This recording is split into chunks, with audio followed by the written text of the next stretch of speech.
pertama kali jual kaos kaki itu aku jual, tapi aku sendiri nggak mau pakai. Bekerja bukan untuk uang, tapi kita bekerja untuk cari pengalaman. Kalau kita pakai, kita bangga pakai produk kita, kayaknya kita buat mempresentasikan produk kita ke orang lain, kita lebih.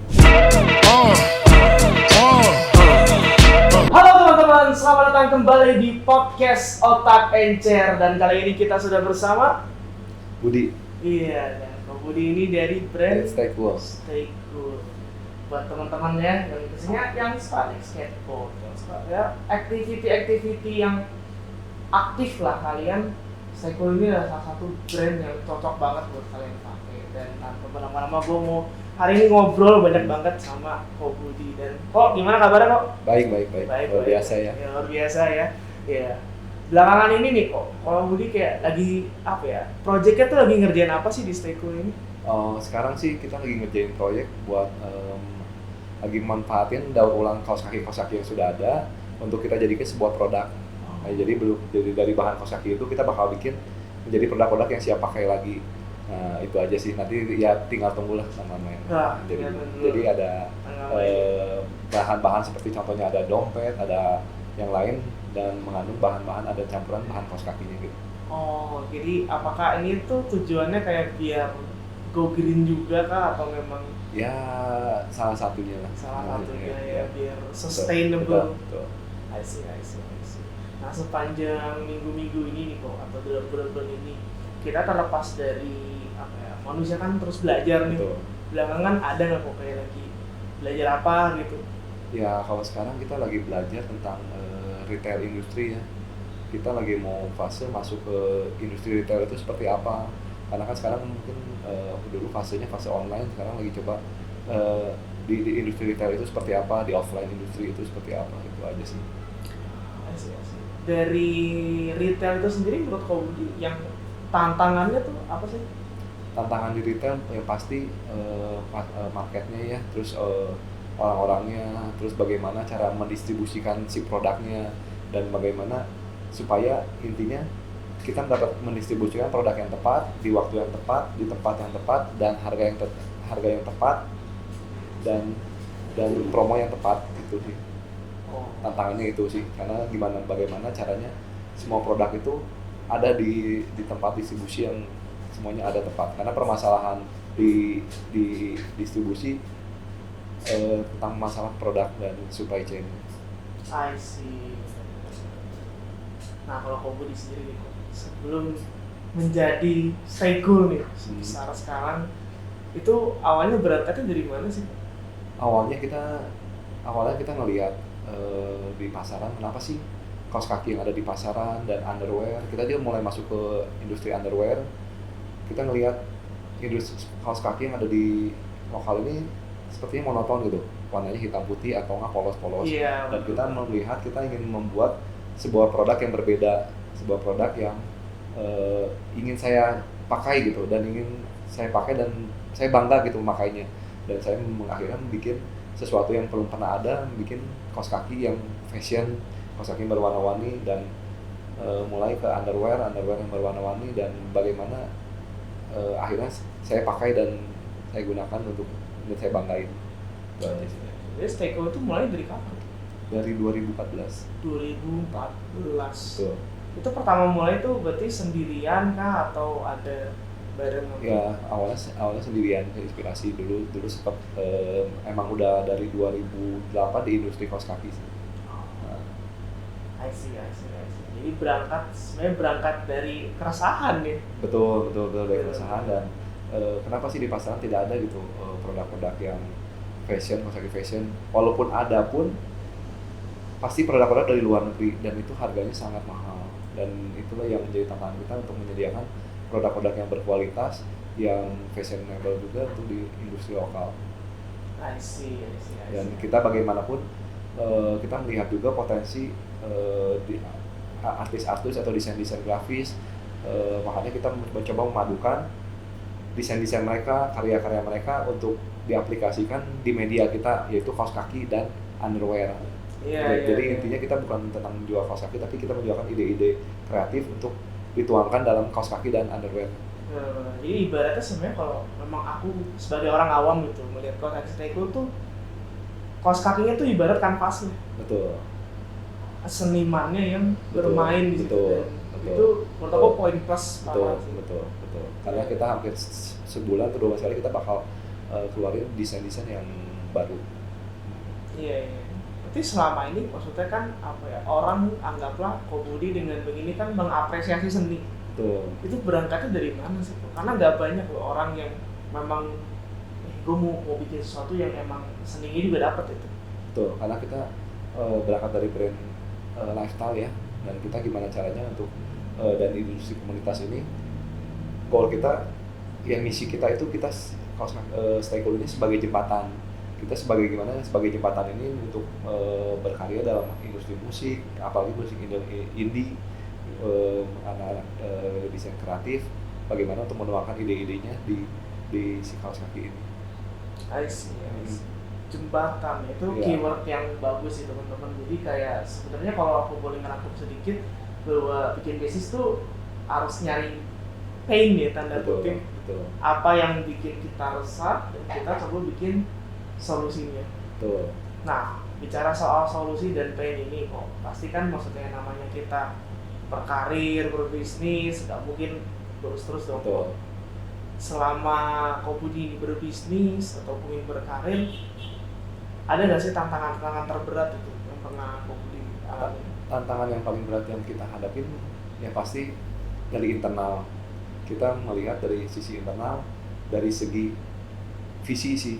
Kemarin kita lagi coba kembaliin lagi visi kita mau dibawa ke arah mana Stay Cool ini, dan goal kita mau ke arah mana, karena saya sadar ketika mulai ada fase berkembang ini kita harus satukan visi dari setiap divisi ini untuk punya tujuan sama yang jelas. Karena kemarin mungkin visinya saya jelas tapi ada beberapa divisi kemana ya arahnya, ini tujuannya mau dibawa ke arah mana. Jadi dari segi visi aja sih, jadi ada yang tidak berjalan seiringan, itu aja sih yang dari internal. Yang malah sekarang lagi kita perbaiki dari sisi internal untuk punya sama-sama, yuk kita punya visinya bareng ke arah ke depannya, itu aja sih. Karena kalau misalkan yang A mikirnya kemana, B mikirnya kemana. Betul, dan akhirnya kok nggak kayak gini ya, ini udah bener saya udah ngelakuin ini, ternyata kebutuhannya beda ini. Nah itu aja sih yang sekarang kita lagi perbaiki internal itu sih. I see. Berarti anggaplah kasarnya nyamain tujuan ya. Betul dari setiap divisi yang goal kedepannya bisnisnya apa. Menurut Kobudi sendiri itu waktu awal rintis itu, atau anggaplah bekerja gitu kan ya di dalam industri kaos kaki, kan sekarang tuh banyak kasarnya apa ya, omongan-omongan di internet lah. Betul. Kalau yang bikin bisnis itu kasarnya tuh di atas tuh, ini kalau yang karyawan tuh di bawah tuh. Nah menurut Kobudi gimana tuh? Ya sebenarnya semua ada plus minusnya ya. Sebagai karyawan juga ada plusnya. Mungkin dari karyawan ada pendapatan yang tetap, waktu libur yang tetap, dan ada penghasilan semua yang tetap, ada jaminan semua yang tetap, ada plusnya juga. Tapi sebagai owner bisnis, plusnya ya mungkin ada pendapatan yang nggak tetap juga, waktu yang bisa kita bebas menentukan, dan kita bisa bertemu dengan komunitas atau beberapa teman-teman yang baru. Dan negatifnya mungkin dari karyawan ya penghasilan yang tidak tetap, dan penghasilan tetap itu gimana promosi dari perusahaan dan jenjang karir yang mungkin yang ya gimana perusahaan juga sih yang menentukan. Tapi kalau business owner juga ya kurangannya ya harus punya mental yang siap tempur ya, harus. Dan karena namanya fase bisnis itu pasti semua akan ada proses yang kita kelihatannya mudah di atas, tapi di proses di bawahnya sangat banyak perubahan, pergolakan dari segi mental, dari segi pasar, dari segi intern, banyak sekali itunya aja sih pertimbangan. Iya. Nah itu aku menarik, ada satu kata Kobudi soal pergoncangan gitu. Berarti kan anggaplah ada sesuatu nih yang kasarnya ngebentuk mental Kobudi itu jadi pebisnis itu yang jadi kuat. What happened bro? Ya yang ngebentuk saya balik lagi, kalau di mungkin kalau di bedanya sebagai business owner, mungkin kita bukan melihatnya dari diri, udah mulai fasenya bukan diri kita lagi sih, kita sekarang ngelihatnya fasenya udah lebih ke keluarga kita yaitu karyawan-karyawan kita, bagaimana kita bisa em, mensejahterakan mereka. Nah jadi fasenya udah bukan ke kita lagi sih, ya itu aja sih pergerakan itu yang jadi motivasi kita juga. I see, I see. Menurut Ko Budi nih, maksudnya sekarang kan bisa dibilang memang kalau aku perhatiin juga dari orang-orang sekitar atau apa juga itu mengencourage untuk kita mulai berwirausaha kan. Betul. Nah kalau misalnya anggaplah Ko Budi nih ketemu dengan Ko Budi yang lebih muda, kira-kira Ko Budi bakal ngasih tahu apa gitu supaya anggaplah mungkin jalan dia tuh lebih cepat gitu. Ya mungkin yang saya kasih tahu, mungkin awalnya mungkin kita belajar dulu ya proses kalau ada kesempatan kita tetap belajar dulu. Misalnya kalau kita ingin belajar di industri, kita emang pengen belajar di industri fashion, kita pengen punya brand, ya seenggaknya kita bekerja dulu seenggaknya setahun 2 tahun di tempat yang berhubungan dengan industri fashion. Kita belajar dulu tentang fashion seperti apa, bagaimana cara produksinya, bagaimana marketingnya seperti apa. Nah ya yang kita pegang itu slogan loyal to proses. Nah jadi untuk mendapatkan memulai suatu usaha itu ya kita butuh proses, ya kita belajar dulu ke beberapa industri untuk kita paham industri seperti apa, dan goal kita untuk di sana bukan untuk apa, bekerja bukan untuk uang, tapi kita bekerja untuk cari pengalaman untuk kita membuka sesuatu, itu aja sih. Asik benar-benar. Salah satu dari maksudnya beberapa episode lalu tuh ada yang ngomong kayak gini. Kalau ini kebetulan dia tokonya toko es krim. Kalau lo mau bikin bisnis tuh lo harus tahu A sampai Z-nya. Even maksudnya lo harus tahu misalkan mau bersihin toiletnya gimana, ini gimana, A sampai Z gimana, supaya anggaplah kita bisa jadi example buat anggaplah kita punya karyawan, nih gue aja bisa ngelakuin ini gitu. Dan Betul. itu double gitu. Betul. Jadi si proses-proses itu yang kita pahami dulu, karena pertama kali yang harus dipegang, pertama kali membuka bisnis, nggak bisa kita langsung untuk mendapatkan profit, karena ada fase setahun, 2 tahun, 3 tahun ini yang kita bakal proses buat kita bisa bertahan nggak ini untuk nggak dapat profit, nggak dapat proses ini, ya proses itunya sih. Kalau ketika kita fase bisnis kita mindsetnya, aduh ini bakal dapat untung, dapat apa, kita pasti kayaknya bakal kecewa sih. Betul. Karena ibaratnya kalau kerja di kantoran tuh udah pasti. Ya, ibaratnya kayak balapan NASCAR. Betul. Tapi ini kalau bisnis F1 kayaknya. Kiri kanan. Betul. Meskipun end goalnya sama. Ya. Betul. Yang paling intinya coba cari yang bidang yang kalian sukai sih awalnya. Tapi lama-lama juga kalian akan menyukai si bidang itu juga. Iya. Benar. Nah, terus ini menarik sih. Waktu pandemi itu kan sebenarnya menurut aku tuh kayak apa ya, dari beberapa podcast yang udah kita rekam, kebanyakan tuh bisa bilang blessing in disguise. Misalkan ada yang di toko es krim itu, dia awalnya dia bilangnya setengah bercanda, iseng gitu, karena sekeluarga suka makan es krim, udah kenapa nggak bikin es krim. Ada yang sebelumnya toko kartu Pokemon, karena dia senang Pokemon, dia gabut, dia beli-beliin, ternyata ini kayaknya asik juga dikerjain. Nah, waktu pandemi nih, berarti kan saya kan mulai dari 2014, jadi ngalamin masa sebelum pandemi, Tuh. masa ketika pandemi, dan masa setelah pandemi. Nah, menurut Ko Budi itu apa yang maksudnya dialamin tuh, saya itu waktu pas pandemi itu?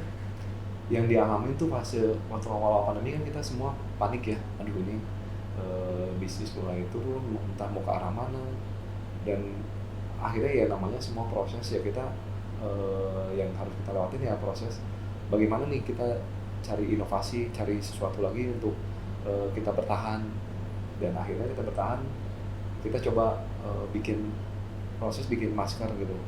Kayaknya masker ya udah kita cobain gimana dapat awalnya beli produk kita dapat hadiah masker.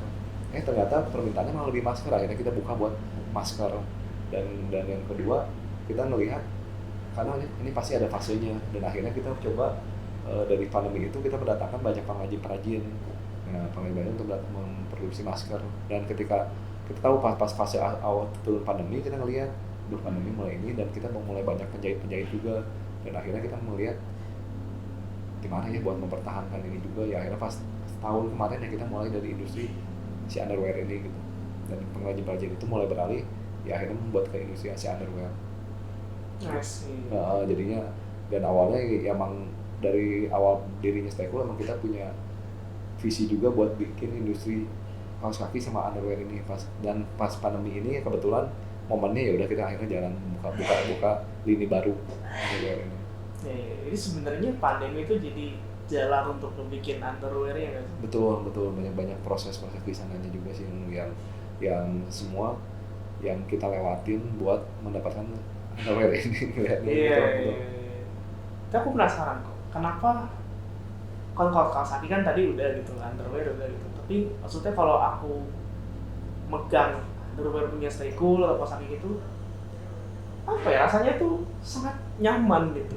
Apakah itu juga berangkat dari pain gitu? Betul. Ya intinya waktu itu aku bikin produk itu, aku ingin pakai produk itu gitu. Bagaimana aku pakai produk itu nyaman, dan aku waktu awal bisnis pertama kali aku emang jual kaos kaki. Nah waktu itu awal pertama kali jual kaos kaki waktu 2008 aku jual kaos kaki, tapi emang jual kaos kakinya kaos kaki yang ya pasarnya buat umum lah. Nah pasar buat umum itu aku jual, tapi pada saat itu aku jual tapi aku sendiri nggak mau pakai. Iya. Kayak tanda kutip apa ya, kayak bandar juga ya, mungkin aku jual tapi aku nggak pakai. Akhirnya aku ngeliat pasar yang ada peluang itu, ini kayaknya aku pengen jual tapi gimana aku pengen pakai juga. Terus aku akhirnya sempat bikin kaos kaki woman juga, supaya kayaknya aku pengen bikin juga buat istri aku pakai. Terus aku bikin kaos kaki anak, kayaknya kaos kaki anak akhirnya pengen buat anak aku pakai juga. Nah mulai ke arah sana juga sih awalnya. Terus ya akhirnya bikin underwear yang aku pengen pakai. Terus aku sempet kemarin mulai buat underwear anak-anak juga, kayaknya buat anak aku cocok nih ke depannya. Nah itu aja sih, mungkin betul ya tadi ada dari awalnya ada keinginan untuk buat kita dulu lah. Ya kayaknya kalau kita pakai, kita bangga pakai produk kita, kayaknya kita buat mempresentasikan produk kita ke orang lain kita lebih percaya diri. Betul. Ini lucu sih, sebenarnya menarik sih. Tapi benar juga sih, salah satu maksudnya masukan waktu itu aku dapat dari senior aku, bahwa dia ngomong kalau berkarya gitu, kalau lu ngelihat karya lu aja nggak merinding, orang lain nggak akan gitu. Betul. Jadi bikin karya itu, gue pengen bikin produk yang gue sendiri, gue pasti bangga nih gue pakainya. Gue pasti berjuang buat produk ini. Nah itu dulu aja yang kita pegang. Iya. Betul. Nah kok bicara soal maksudnya kan kita jadi business owner tuh nggak bisa cuman maksudnya mikirin dari produksi dari apa, tapi harus nggak keseluruhannya. Nah untuk anggaplah kita nih orang yang bener-bener nol terus kita pengen bisa anggaplah industri fashion gitu. Nah waktu awal Kobudi mulai kan, Kobudi penjual kaos kaki kan, itu kan berarti ada sentuhan dengan bahan dong. Betul. Nah biasanya orang kalau mau kayak riset tentang bahan tuh step awalnya gimana sih? Biasanya kalau kita riset tentang bahan, kita biasanya langsung bekerja sama sih. Biasanya kita langsung bekerja sama dengan bahan-bahan yang sudah mempunyai license. Jadi kita kemarin bekerja sama dengan bahan-bahan yang sudah punya license kayak ramah lingkungan. Kan isu-isu kita lagi mau coba kedepannya buat lebih ramah lingkungan. Akhirnya kita bekerja sama, kita riset bahan-bahan ini kenapa sih ramah lingkungan. Bahan buat underwear ini kita menggunakan bahan-bahan yang ramah lingkungan. Dia terbuat dari kayu. Terus bahan-bahan ini terbuat dari kenapa buat dari kayu? Ya ini ramah lingkungan karena mudah didaur ulang. Nah itu juga yang kita riset kita buat jadi pemilihan kita buat bahan di Staycool. Itu dulu sih biasanya. Sebelum itu riset kita cari dulu, kita tes dulu seperti apa ini bahannya, oke nggak buat, karena kita ngomongnya bukan buat sekali 2 kali pakai ya, tapi buat jangka panjang. Jadi itu aja sih, kita riset dulu. Betul. Dan kalau aku baca juga sebenarnya banyak brand tuh mulai mengarah ke sustainability fashion gitu istilahnya. Betul. Jadi bukan fast fashion lagi, tapi lebih sustain. Betul. Itu mungkin buat next level, next kedepannya lah ya. Mungkin sekarang di kita masih prosesnya belum. Nah ini gue mulai gitu. Kalau misalkan anggaplah kan kalau di Marvel ada alternate universe ya. Kalau misalnya Ko Budi nggak bikin bisnis kaos kaki dan underwear ini gitu, Ko Budi kira-kira mau bikin bisnis apa? Kemungkinan bisnis apa ya? Waktu dulu impiannya mungkin arsitek ya, mungkin bikin Iya, iya. dulu kalau misalnya bisa itu, aduh kayaknya seru nih bikin sesuatu, bikin apa, gedung-gedung, bikin arsip, bikin kantoran, rumahan, kayak itu aja sih kalau misalnya dulu punya impian dulu. Iya, iya. Nah ini malah menarik. Kenapa anggaplah kan tadinya pengen arsitek tuh, nah tapi kok belok jadi ke Ya awalnya semuanya betul, karena waktu itu dikasih kesempatan oleh papanya teman saya sih untuk bekerja, yuk bekerja dibantuin om. Waktu itu saya masih kuliah. Nah awalnya yuk bantuin om ya buat bantuin di pabrik bikin kaos kaki. Awalnya di kaos kaki kan kayak nggak ada basic sama sekali. iya, iya. Nah mungkin ini salah satu poin juga sih di industri kaos kaki. Akhirnya ya udah boleh lah. Nah pas di sana belajar di sana, ya ada kesempatan buat tahu semua gitu, dari proses produksi, dari proses finishing sampai kaos kaki jadi. Awalnya ya kaos kaki gini-gini, tapi betul begitu kita apapun ya industrinya, kita mungkin yang saya kadang pengen tahu juga, mungkin yang kita sukai bagus juga, tapi kalau yang nggak kita sukai bisa jadi suka nggak? Bisa. Misalnya kita nggak tahu industrinya ini, tadinya nggak suka kan, nggak tahu. Iya. Tapi ketika begitu kita terjun, kita cari tahu, kita tahu industrinya lebih dalam, akhirnya kita akan menyukai sih. Bener-bener. Betul, kalau kita cari tahu gini bentuknya. Tapi kalau kita awalnya nggak suka juga, kita cari tahu dari ini, pengen tahu kayak gini, oh ternyata bisnisnya unik ini, akhirnya kita jadi suka juga sih, jadi passion kita juga akhirnya. Iya, iya. Jadi sebenarnya itu menurut aku ini menarik sih. Jadi kan sebenarnya kalau aku perhatiin ya, ada sebuah miskonsepsi yang beredar di rata kita soal passion itu harus yang emang kita udah suka. Betul. Iya. Padahal enggak juga. Betul. Ada yang kita suka bagus kalau awalnya udah dapat juga. Tapi kalau yang belum dapat juga, ya kita bisa cari sih. Kita bisa cari dalam industri ini. Ini industri ini kayaknya kita survei dulu peluangnya gimana, dan kita cari tahu sih, kita belajar, pasti kita akan menyukai si industri itu. Ya. Karena kita cari tahu dari proses awalnya, proses akhirnya, sampai proses distribusinya seperti apa. Kayaknya ini bisa di ini, dan kita akhirnya akan menyukai sih. Ya. Kalau kita cari tahu.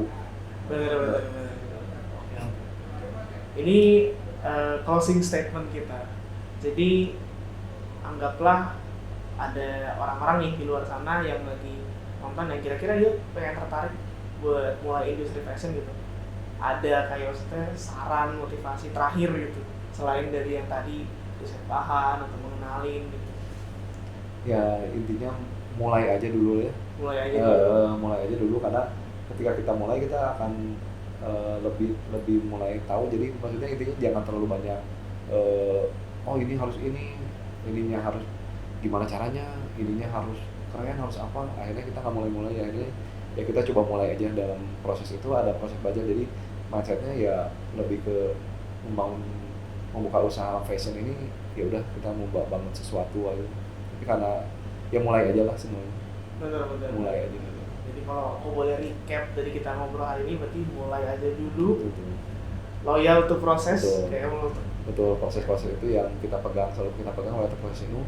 Yaitu karena si loyal to proses ini yang sampai saat ini kita pegang jadi slogan kita, karena dari awal kita mempunyai visi yang besar, tapi itu semua pasti ada proses. Nah proses itu yang kita harus pegang, yaitu proses-proses yang benar. Karena kalau kita goalnya pengen jadi sesuatu yang besar ini, pasti kita mengalahkan segala cara, tapi kita gimana caranya menjalankan proses yang benar ini. Karena kalau prosesnya benar, akhirnya pasti benar lah. Betul. Jadi fokusnya ke prosesnya. Betul. Jadi perjalanannya yang menjadi kenikmatannya, Betul. bukan Hasilnya. Betul. Justru proses-proses ini yang kita nikmatin, yang kita jalanin. Betul. Oke, thank you so much Ko for coming to Otak Ngecer. Dan buat teman-teman yang punya suggestion nih, kira-kira mau undang siapa lagi, teman-teman boleh tulis komen di bawah. Dan untuk pesan terakhir gua, stay healthy, stay humble, stay kreatif, dan sampai jumpa di episode selanjutnya. Bye.